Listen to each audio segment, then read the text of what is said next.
Well, good afternoon, everyone. We have another smaller crowd, but you know, small but mighty. I mean, there's a fast food restaurant that has golden arches. We won't name them because they are a member of the Chamber of Commerce, and you know, sometimes they produce a high amount of things, but it may not be a super high quality of things. And when I look among you all, I see high quality, especially Terry Selm. So anyhow, with that being said, thank you again for coming tonight. I'm Oakley G. Perry. I'm our director for the Chamber of Commerce. I'd be remiss if I didn't say thank you to the school system for allowing us to use this facility. It's a great facility. If you've never been out here, the school in our community is blessed to have it. With that in mind, Chloe, can you switch us to the next screen? If you have not heard about it, and it's a little hard to see up there, and I get that, but we have our monthly luncheon series going on, and the next one is this Friday.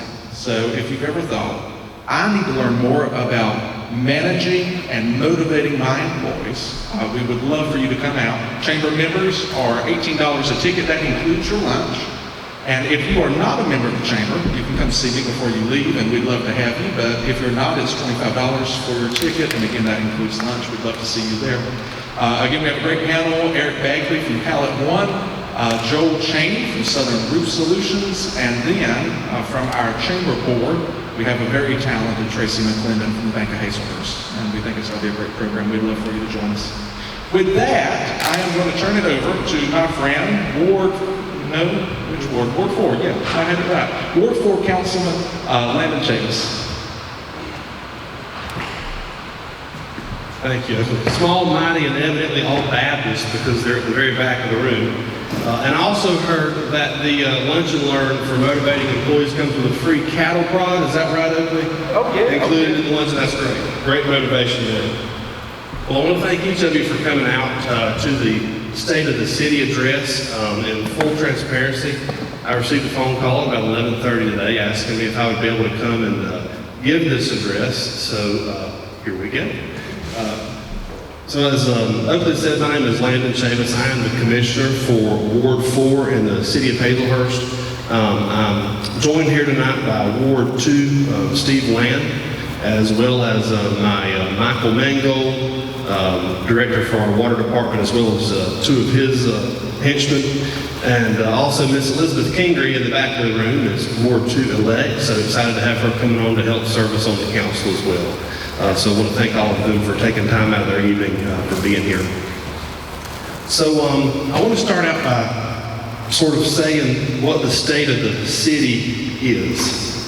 And the state of the city is not great. I can't sit here tonight and say that.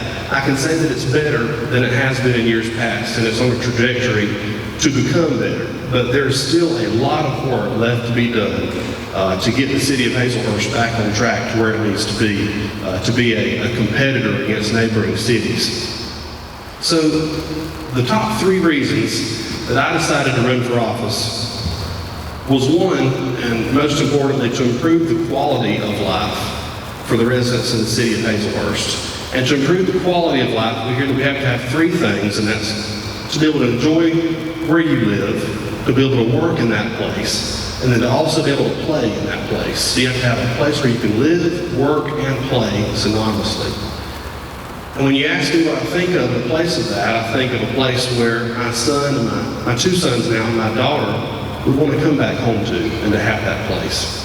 You have to have a place that has industry, and you have to have a place that has adequate housing. And those are the kind of the chicken and the egg scenario, because do you build the houses and pray that people come to live in them, or do you get the businesses and then figure out how to house them? So those are the 3 things: quality of life, industry, and quality housing, that I really was struck when I took office to say, these are the 3 things I'm really going to focus on to improve. Next slide. So fiscal responsibility. So I can tell you that when we took office, when our administration, new group took office in 2024, the general fund was almost $1 million in the red. And I'll be honest with you, when we looked at that with our other council members, I scratched my head and thought, how in the world are we ever going to dig out of this? And I am pleased to say that today, If you remove what has not been reimbursed from all of the expenses the city has incurred through Helene, we are about $1 million better off, $1.3 million better off than we were at the beginning of January of 2024. Now, if you do the math, 1.3 million taken out a negative 1 million, it's still only 300,000 and nowhere near enough to run a city by any means. But significant improvements. With the understanding from my fellow council members and mayor that the city taxpayers fit the bill for that $1.3 million improvement, that's not our money, that's hard-earned money that comes from the taxpayers, from the services, and that we are elected to be good stewards of. And so what have we done to be good stewards of that money? And I'll say the first thing is to make a budget and then actually use it, and not blow the dust off of it the next time you go to make another budget to create your new assumptions for the next year. To say no. And my department heads are going to kind of look at me back there when I say this, but to say no. When in years past, the answer was always yes, and we're going to spend it into existence. So we've said no a lot. And a lot to the detriment of service or ability of what the city was able to do, but also to be responsible fiscally with our taxpayers' dollars. All right, next one. All right, one of the things that I'm most proud of that we've done in the city since at least I've been in office is we hired on this company called ESG, Infomark. Now, Chris McKeechin sitting back there has been the water department director, various roles, chief cook and bottle washer for the city of Hazlehurst for many, many years. And what I'm saying is totally not to negate the work that Chris has done, but you simply just don't know what you don't know, and you don't have the firepower and the manpower if you don't have the firepower and the manpower. So the city made the decision to bring in ESG, which is an Infomark company. And I invited Mr. Michael Mangold, who is our director now with ESG, to kind of tell you where they found the city, the state of the infrastructure in our water department, what they've done and what they're going to do. So Mr. Mangold, if you would.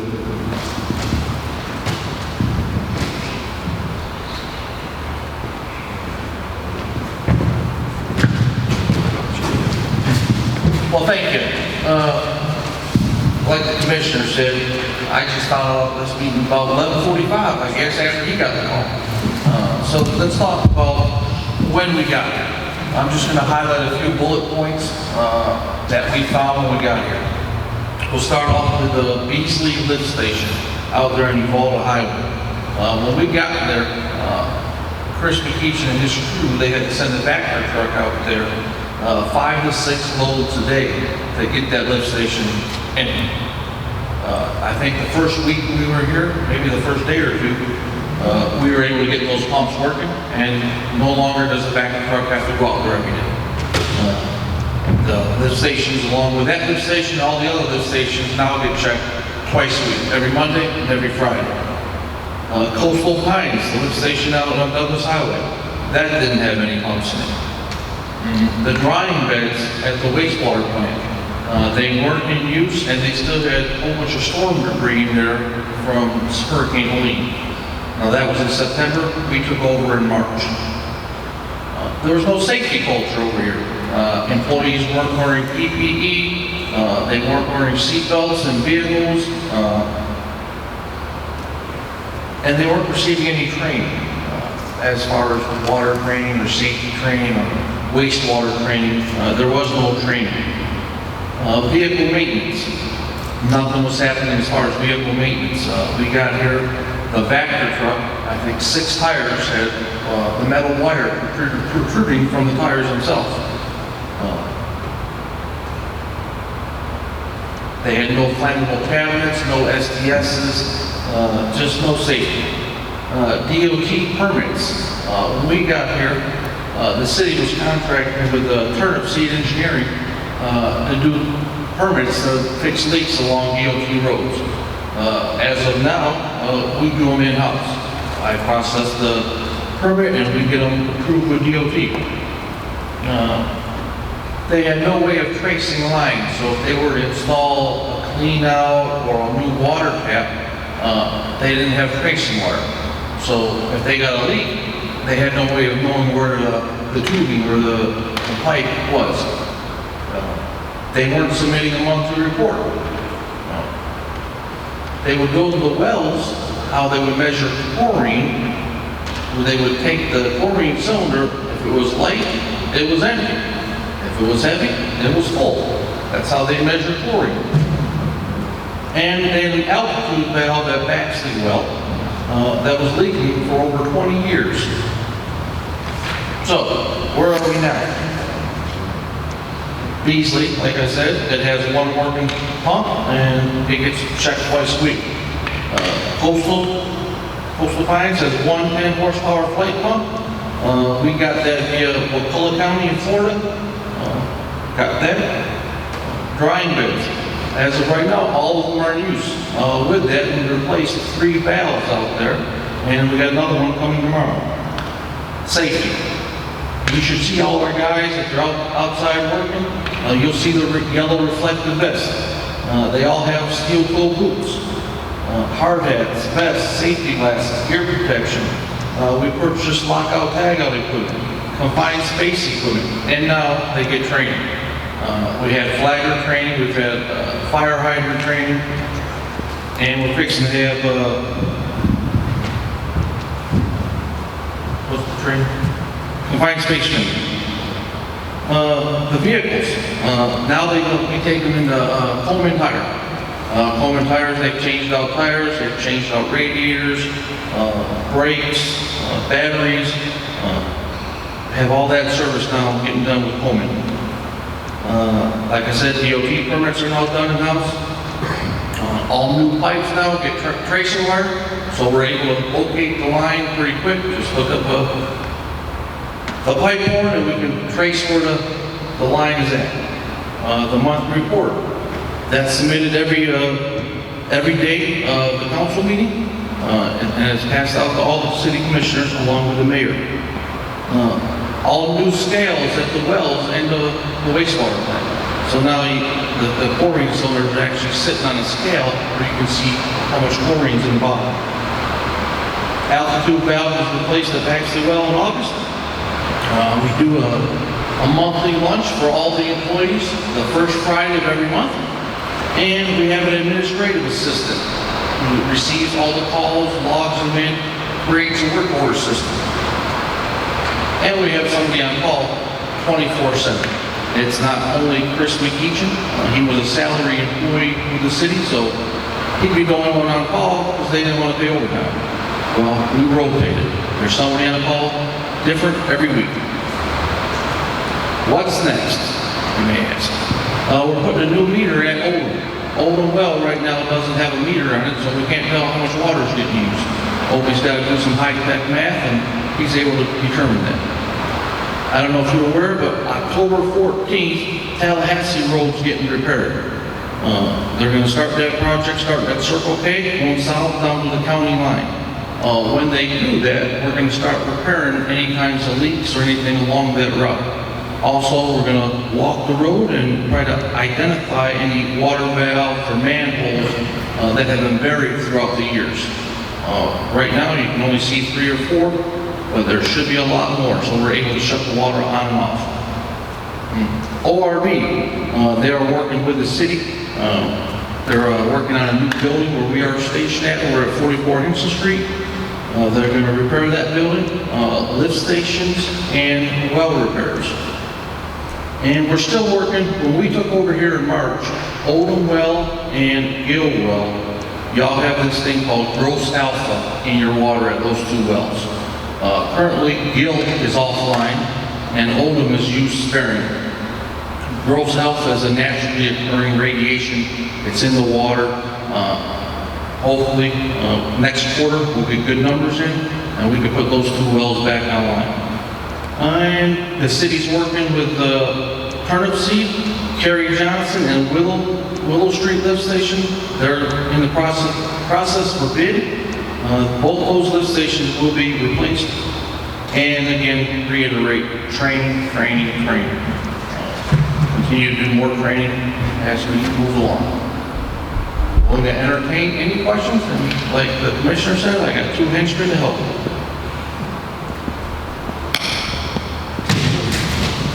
Thank you. So as you hear, there's been a lot going on in the water department. It's been very busy since they have taken over. Like I said, not to the detriment of anyone that we had here, but just to years of financial and budgetary neglect on our most important infrastructure system that we have in our city. So we're very happy with the work that's being done there. Next slide, please. Public Works Department. So this one, our Public Works Department, everybody would agree with me in the room that we have fantastic streets in the city of Hazlehurst, right? There's very little potholes. Everything is well striped. No, oh wow, okay. No, so we are working diligently on that. And one of the biggest things that we are facing, one of the biggest challenges that we're facing right now is that so many of our main city thoroughfare streets were significantly damaged. They were already significantly damaged by the hurricane, before the hurricane. But the large scale of debris trucks that came in through our city and there to the field across from the fire department absolutely did a number on a lot of our main roads. And so the unfortunate thing is that the majority of those roads were funded by TIA and LMIG. Now, if you know anything about that, you know that TIA bans are paving projects that are one and done for quite some time. So what we're working now through is with the federal government to try and be able to get that regulation lifted off of paving projects so that we can repave roads that were damaged through the hurricane cleanup, and they'll be paid for by state and federal funds that are currently not eligible because they have recently been repaid in the last decade or two based off those bans. So that's what we're working on there with roads. Our parks. Many of you enjoy our illustrious parks with paved walking tracks and safe equipment for the children, right? I understand our parks are also an eyesore at this point in time. A lot, frankly, before Helene even, was not a safe and good place to bring your children. One of the things that we are looking at as a city is that there is an excise tax that is currently collected on certain businesses in the city limits that is currently being used for other projects, and often projects outside the city limits. And so the city is looking into how we can leverage additional taxes that are already being collected that would not cost the taxpayer any extra dollars. These are from visitors to our community to be able to go in to repair these parks and to improve the infrastructure there. And lastly, creeks and ravine maintenance. So we have a significant amount of waterways that run through the city of Hazlehurst that have been for years left to grow over, to be in disrepair. And so you see a lot of our areas flood when we have heavy rain. And so what we're working with now is we are working with my preferred engineer, which is Hofstadter and Associates, to go through and create a work plan, an engineering plan to improve those waterways. And the great thing that I love about Hofstadter is that they also will help you find the money and the grants to do those projects, whereas other engineering firms will not. So we do have a comprehensive plan to improve those waterways. Next slide. The airport. Now, the former administration has got a lot of heat on all the investments that our city made in the airport. And while I can understand the concern, I would also like to raise a reason as to why an airport is so important. First, an airport is a huge economic engine for a community. A lot of traffic comes in and out of our airport that no one has any idea about. Lots of jet traffic, lots of airplane traffic, and there's not a single hangar available for rent currently at our airport. If the city were to invest another $3 to $5 million in our airport, it would significantly reduce the millage rate. Why is that? Because the airport needs to be seen by our community as a revenue generator, not an expense line. If you rent the hangars to pilots, where there is no hangar rental availability in the I would say probably 5-county area, hopefully you can correct me on that, but probably the 5-county area is there are no hangar spaces available. You attract all that traffic into the City of Hazlehurst Municipal Airport, and you can charge a premium for the rental of those hangars, which is revenue for the city. And the majority of all the investment that is going into our airport has been through GDOT funds. We have a project coming up next year that's $1 million, and to get the $1 million, the City of Hazlehurst has to pay $50,000. Now those are pretty good odds, and we would be fools if we didn't pay the $50,000 to get the $1 million. So those are some of the things we're working on at the airport, is just to increase capacity there, to increase the number of hangars and the rentable space at the airport, and ultimately to increase the revenue that we get from that department. The police department in the City of Hazlehurst remains to be a challenge. It's just not something that everybody wants to get up and do in the morning every day. I will say the city is committed and has increased salaries. We are now level or better than any municipality around us, including the City of Douglas, City of Baxley, City of Alma. We are competitively priced to compete in those markets. But they will tell you that less and less and less students are going into post-certification schools when, for just a few more months and almost triple the salary, they could go and be a Georgia State Patrolman or work for the Department of Transportation. So our woes in the police department are certainly not isolated to the City of Hazlehurst. And I'll be frank, there's certainly not a good fix in place for that. Next slide. Fire department, I am pleased to announce that for the first time since 1990, the City of Hazlehurst and Jeff Davis County have added 2 full-time employees to the fire department. And I hope that shows a commitment to public safety and fire response on behalf of the city and the county. I don't know if many of you know, but the city and the county have a joint fire department. We share the cost and the responsibility of the fire department with the Jeff Davis County. Saves a lot of money for the taxpayers to combine those 2 departments. It's one administration. There's no territory fighting over the departments, who's going to respond to this area or that, and a combined financial resources of the 2 organs. In the past, the city had full-time firefighters, and the county had only volunteer firefighters. When the 2 merged, the 2 departments came together. Not only did it provide full-time fire coverage for the county, but it also added an additional fire department for the city, which also helps with that ISO rating. And we have a great ISO rating now.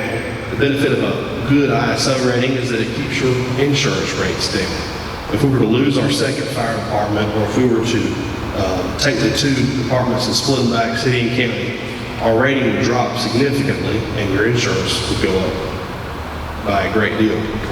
So we're very thankful to Chief Wasden on the work he does in our fire department. And I think it would also be remiss to not mention the great work that Chief Wasden did also during Hurricane Helene recovery.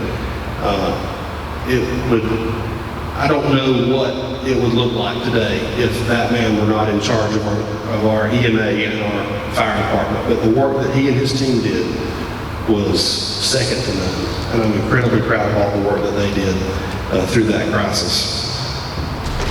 And I believe that wraps up all of our departments. And I think at this time we have some questions.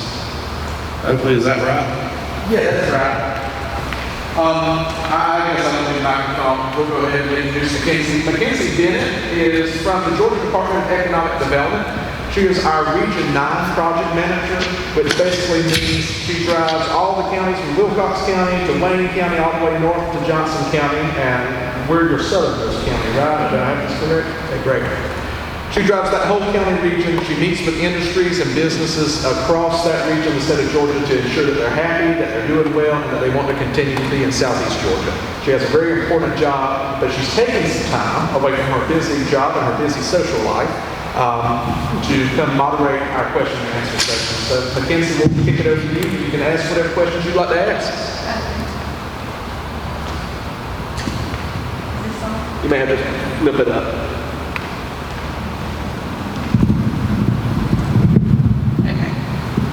Last year, Georgia Tech released a study highlighting the need for additional housing units and the lack of new construction in the city of Hazlehurst.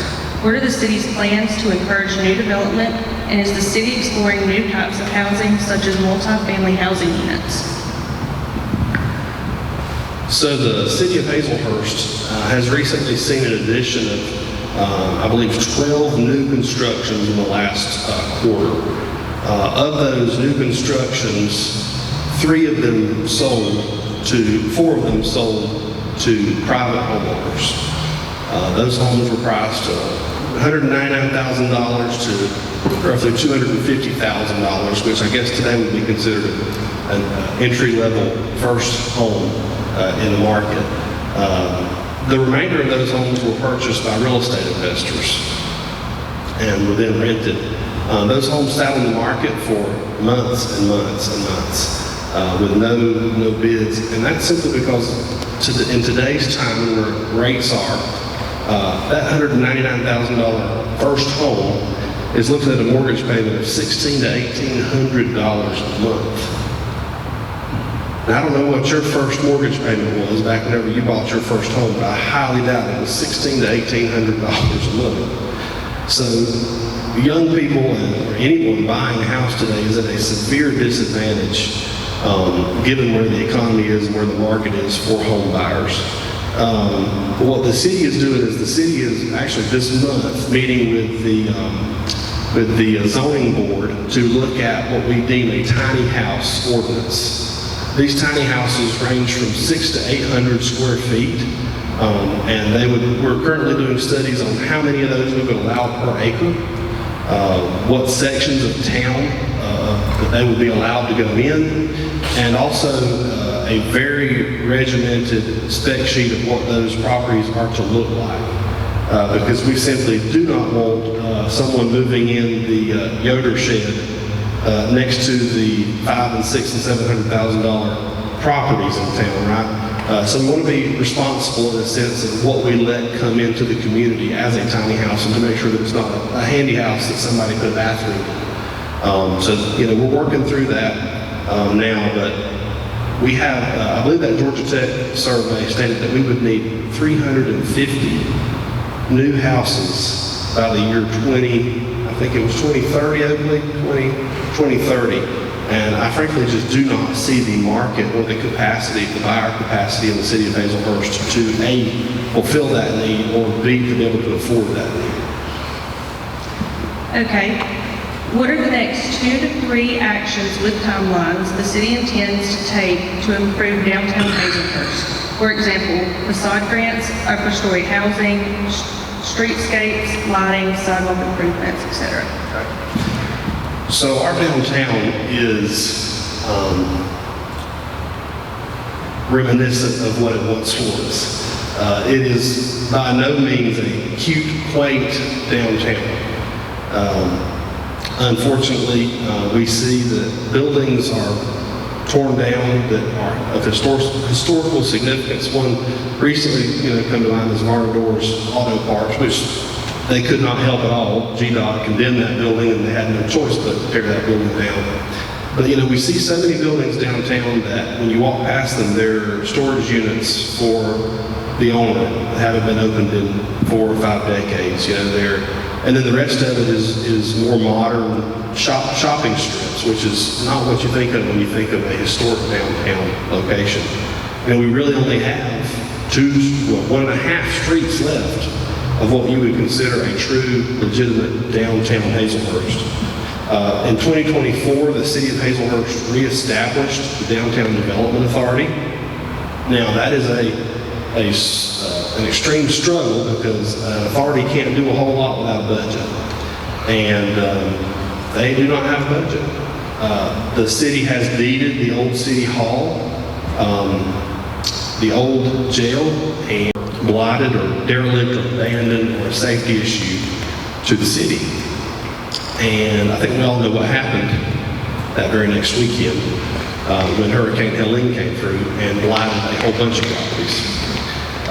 So the council sort of put the brakes on that plan and said we need to hold off on that and give people time to clean up on their properties get their houses back in order, let insurance do its job if it does its job, and to give people an opportunity to rebuild or repair. The city is now back and putting together that list of blighted properties. Many of the properties that were on the list before the hurricane and had been that way a significant amount of time. So what this blighted properties ordinance does is it gives the city the authority to take the property in question, and it's at the discretion of the city council. So if you have a property that's been abandoned and vagrants are using that property, whether it be for drug dealing or just anything of the sort, the city will then take the taxes on that property and multiply the amount due by 6. The owner of the property will then have the opportunity to either A, remedy the property, improve the property, get it back in good standing order, which is decided at the discretion of the city council. B, they can continue paying the property taxes at that multiplied by 6% or by 6 times every year for as long as they want to. Or C, they can say, no, we just don't have the ability to do this. The property is out of control and we're going to give it to the city. And they can deed that property then over to the city. And the city can then either A, sell the property, or B, put the property in a land bank. And we're not in the business of real estate, so we're going to sell the properties. And the point that I want to make really clear, really clear on this, is that I did not bring this ordinance to this council and get it approved to punish or penalize homeowners who simply do not have the capacity to keep up. Because I understand that the economy is tough, that there's always and more mud at the end of the money. What this is to punish the landlords, I'll call them slumlords, that currently have derelict properties that they would not live in themselves, that they have people living in and paying $800-900 a month for. This is to penalize them. This is to clean up those properties and get those properties back in presentable fashion. And if not, then to grow the bottom dollar and revenue for the city of Hazlehurst. So that's kicking off very shortly. We're going to be sending out notices on those properties when the new tax bills come out. So that'll be on those new bills. If you own a property that is blighted, then the city is going to take care of that property, or you're going to pay a hefty price to keep it the way it is. It's a safety issue for our community. It's a beautification issue for our community, and it's a financial issue for our community when our citizens own a home next to one that is in disrepair and is a hub for illegal activities, and we're going to remedy that. So that's our plan for blighted properties. And then the revenue from that can then go into things like downtown. It can go into matching funds, but it'll be earmarked dollars that can't just go into the general fund and disappear. And that's all the questions that I currently have for you. Is there anything that you would like to add that we didn't cover? I don't have anything else that I'd like to add. Does anybody else here have any questions that they'd like to ask? I will like to open the floor if anybody has anything. Y'all will consider hiring a city manager? Yes, ma'am. I would say that it's a split camp on city manager. Mr. Steve and I have both expressed our extreme desire to have a city manager. It's my opinion, and the mayor will agree with me, that that's not the mayor's job. We've had that before. We don't want that. We would like a city manager to be able to come in and autonomously run our city, and to have the council then hold them accountable for how they run the city. But it's a much cleaner job to have a city manager running the day-to-day operations of the city. And then it frees up the clerk to be able to do what the clerk should be doing. So yes, absolutely. And Other cities around here have city managers. all of them do, yes ma'am. And the biggest reason that we've given an excuse for in the past is that we don't have the funds to hire one. But from the way I look at it, it would just about pay for itself and clean up the operations of the city. Thank you, Mr. Chairman.